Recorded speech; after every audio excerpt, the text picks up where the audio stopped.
Hi everyone, welcome back to another video from Wake&Tech.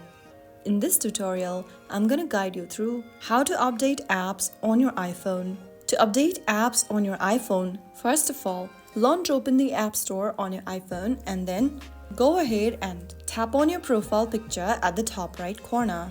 Once you open up this interface, you will need to swipe down and find the upcoming automatic updates or available updates tab, which might be available on your iPhone. Since I have all the apps up to date, it is not showing me the update option. Once you find the app that needs an update, go ahead and tap on update right next to the app, and that should update your application right away. That's how you easily update application on your iPhone.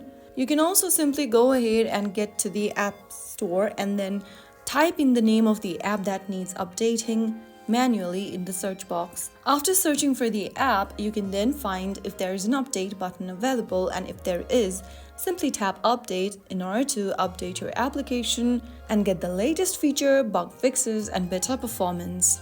So that's how you easily update application on iPhone. I hope the video was helpful to you. If it was, don't forget to like, share, and subscribe for more iPhone tips and tricks. I'll see you in the next video. Thank you for watching.